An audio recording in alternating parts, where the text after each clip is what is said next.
our group had two tasks to look at. The first was improving educator productivity and also making learning accessible to all students.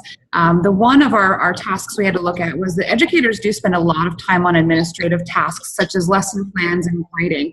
And then of course, the other being that learning does need to be accessible to a wide range of students and their abilities. So our We Believe statement is that we believe designing personalized learning can actually save teachers time. And our app that we have created will support the goals of letting teachers select many different activities for each unit that are specifically directed toward the learning path of students. And students can each actually have their own level of path. Teachers can also choose units from their own uploads or their own creations, or they can go out and look for things that other users have put up that have made them public. They also can make personalized learning pathways individually for those students.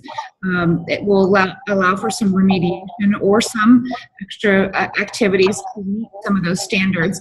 And of course, as we mentioned, that common area to share some activities. And now I'll turn it over to Dana. Okay, sounds good. So the intended users that we came up with is for any student of all ages, from kindergarten up through higher education, undergraduate, graduate school. It could be searchable for certain needs with students with disabilities. Also, it could be searchable for different levels, maybe at advanced, students that needed advanced work, or maybe a slower paced work for their students. So this would be also available on mobile devices and also interoperable within learning management systems. Okay, I think that's it. Troy? So the app has kind of two different interfaces that you would see. You would have the teacher-based interface, which would be integrated with your course management system. Like in Canvas, they have the Creative Commons. Or you would have your student-based interface, which would show a learning pathway that the teacher could then manipulate and allow for students to be either remediated if they're struggling with a topic and receive different paths, or extended if they're advanced and moving through the topic easily. This would all be then aggregated into an area where it would be searchable and user-created so that teachers wouldn't have to be recreating different activities over and over again. They could use the work of other teachers. It would allow you to tag your work so that you could search for things based on their standards or based on the different interfaces. In an interface that's similar to the one that we have envisioned, is kind of like the following interface. Where you could have different weeks set up and reports and questions and answers, and the students could then go through and pick different activities within and have more personalized selections on what they would be doing there. And now I'll turn it over to Jean. So on the student side, we liked the fact that students would have some option in picking what they were interested in doing and what they felt like they needed some more help with. We would also, though, want teachers the ability to dictate certain activities for the unit or for the week. Very similar to actually the way that our learning pathways are occurring right now for the course. So there are certain things we have to do. We do have some options in the direction that our learning goes, though, however.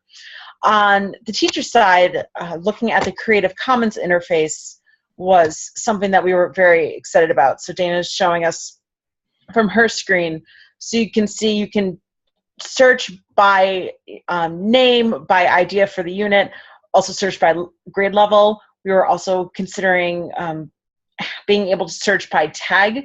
So as teachers put in their units, if they were able to tag them for certain state standards, then people could also search by state standard as well.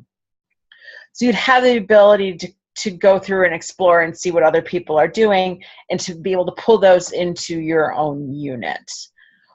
We are also very aware that we want this to be accessible for not only all students but all teachers who are using the site. So we want, as much as possible, everything to be able to be read by audio programs to help out anyone with vision impairments.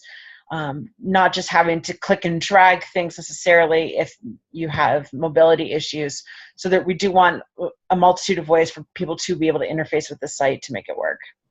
So for the technical side, I'll turn it over to Ben.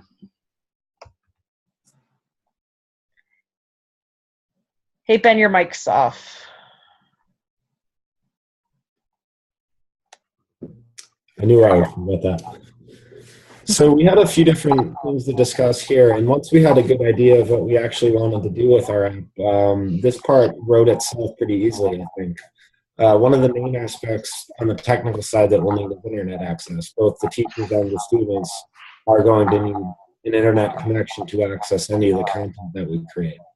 The next one we discussed was programming ability. We kind of left this a bit open-ended, but whoever's designing the system needs to have a basic understanding of some programming language to make it all work together. One of the main concepts we also talked about was we want this to work on any device, so mobile devices, cross-platform, cross-operating system. So the idea of responsive web design comes into play here. Depending on what your screen looks like, what your monitor size is, this should all work no matter what you're using. On the data side of things, there needs to be a pretty solid understanding of database management, data storage, SQL programming, and things along those lines. As our app grows, we'll certainly be in control of more data and more content, so all of that needs to be pretty well managed. And then the front end for the user side of things, a pretty good understanding of web design and web hosting. This is what the users are going to see, so it needs to look pretty good. So that's our app in a nutshell.